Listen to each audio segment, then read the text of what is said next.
I feel like I just filmed last year's March TBR right before we moved, and here I am filming this year's March TBR right before we move. Here's what I want to read this month.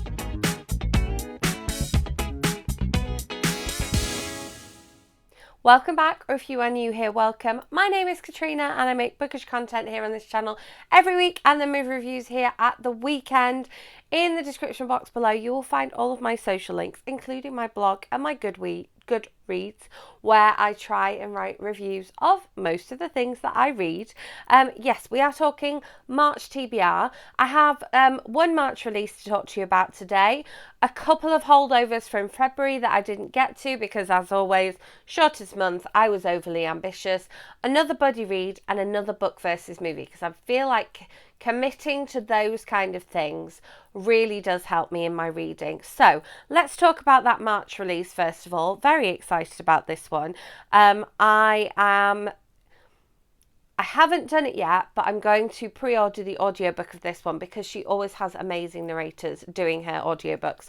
And this one is The Girl from Donegal by Carmel Harrington. That cover just looks amazing. This one comes out on the 16th of March here in the UK, and I believe that's the Ireland release date as well, but I'm just really looking forward to this one. I know nothing about this because Carmel Harrington now, her like up-to-date books are just auto-buys for me. I have a couple of interviews with the lovely Carmel, so I will leave last year's linked up above. That was one of the first videos that I did in this house that we're about to move from again.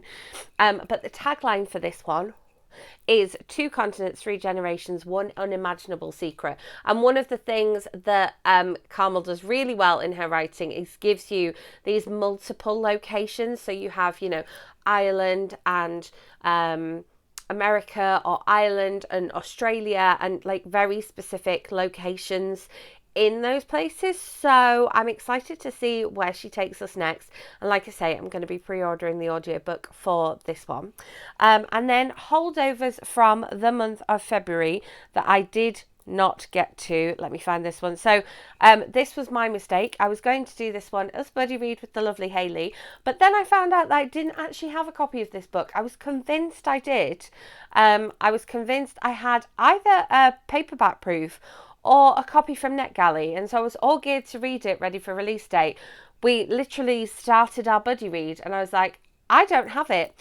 So I now have an audiobook of The Daughter-in-Law by Fanny Blake, which hopefully I'm going to read in the month of March because I've got an audiobook from the library, Secret Second Chances and New Beginnings.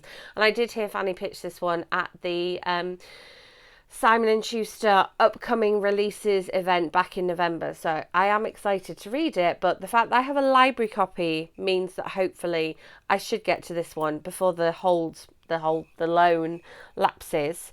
And then we have the one that I wanted to carry on the series of, which is Losing Hope by Colleen Hoover. I feel like Colleen Hoover releases books quicker than I can possibly read them, so I want to read the second in this series because, as I say, it's been on my NetGalley shelf for many years, since before it was released, so I'm excited to read the next one in the series. And then the book versus movie video that book that I want to read is a book versus TV series. So this series has just come on to Disney Plus here in the UK, so I think it's on Hulu in the US. And this one is Fleischman is in Trouble, which is just, I love the cover. It wasn't on my radar at all, but then I saw the trailer for it. Now, I don't know where I would have seen the trailer for it because I don't watch TV. It was maybe on in the cinema, or it maybe like popped up on Disney Plus, or popped up on like TikTok or something. I don't know. So I saw the trailer for it and I was like, this sounds great. And then I saw that it was a book. So I was like, right, okay, get a hold on that one with the library. So I will listen to the audiobook of this one, watch the TV series, and then bring you my thoughts here. So make sure you subscribe so you don't miss out on that one. From what I know, it is adult fiction because it was a New York Times bestseller. I worry sometimes with those kind of books that it's going to be a little bit too like literary fiction or book group fiction for me. Sometimes I don't connect with those as well. But that is my book versus movie. So we've had a March release, we've had a couple of February holdovers, another February holdover that may or may not happen. I showed this one last month. This one is The First to Die at the End by Adam Silvera, because I got this beautiful edition. Maybe what I do need to do with this one to make sure that I read it is just read the physical copy, because it's just stunning with these spreads here and like the back. It's just a glorious book, and so maybe I just need to sit down and read the physical copy. Maybe I need to make that a Saturday job at some point before or after we move, because it's quite big text and it's quite sort of spaced on the page. So maybe we'll do that one. The trouble with that would be that I listened to They Both Die at the End on audio, and so generally I can't go like backwards.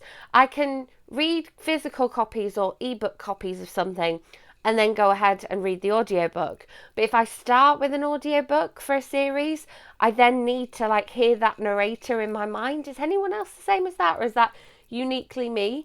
It was the same with the About Girls series, which is like literally here, by Lindsay Kelk. I listened to the first one on audio, and then I got a NetGalley copy of the second one, but I couldn't read it at all. I had to then pre-order the audio of it and listen on audio, because I just couldn't connect with the ebook because there was no narrator there. So yeah, that's that. And then finally, buddy read that I'm going to do with Hayley, that I need to sit down and have this one up. So this is an April release, so look for this one on my sort of April TBR when I talk about April releases as well. This one is Lauren Bravo, Pre-Loved, which I did get signed as well. This one doesn't come out till the 27th of April. 27th of April is a massive book release day here in the UK. There's just loads of books coming out in April, so I figured may as well get a head start on this one. So Gwen is coasting through life. She's in her mid-30s. Let me show you the cover as I'm reading this. She's in her mid-30s, perpetually single. Her friends are busy procreating in the countryside, and conversations with her parents seem to revolve entirely around the council's wheelie bin timetable. I mean, doesn't all our lives revolve around that?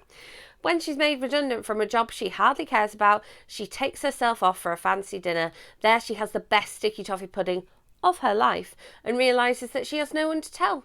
She vows to begin living her life fully, reconnect with her friends and family, and finally book that dentist appointment. Gwen decides to start where all things get a second chance, her local charity shop. There, with the help of the weird and wonderful people and donated items bursting with untold stories, Gwen will find a way to move forward with bravery, tenacity, and more regular dental care. And this is a signed proof as well. So I am looking forward to reading this one. And I believe we're going to start on Monday. And it's a busy week for me at school. However, I know I've got a bit of a train journey on the Saturday of that week, so I'll look forward to slipping this one in my bag and reading on my train journey as well. So that's exciting. So there you have it. It's kind of a mixed bag of a TBR in that it's not long, but it seems like there's quite a lot of things to kind of like start and get my teeth into. And I just don't know what March is going to be like, what with moving and what have you. Last time I moved, I was able to just listen to audiobooks while I unpacked, and it was brilliant. I listened to like 3 in 2 days whilst I was unpacking my glasses. But we're not moving very far, and so there's not going to be a kind of packing and unpacking process. So that's going to be interesting. But we will see. Please do let me know in comments what you are going to be reading in the month of March. I can't believe it's March. I'm in denial about the fact it's March. I could accept February, but March, no. Yes. Are you going to be reading any March releases? Have you got any holdovers from last month's TBR? And have you started watching Fleischman is in Trouble yet? Let me know. I will be back with my February wrap-up for you very soon, so you can see how I got on with that. I mean, there was spoilers here, but who knows what else I read. And look out for the book versus movie that I read in the month of February as well, coming your way very soon. I also have Oscars content coming as well, so you don't want to miss out on my awful predictions in terms of the Oscars. So make sure you're subscribed, hit that notification bell. If you did enjoy this video, do give it a thumbs up, and I will see you with my next video soon. Thanks for watching.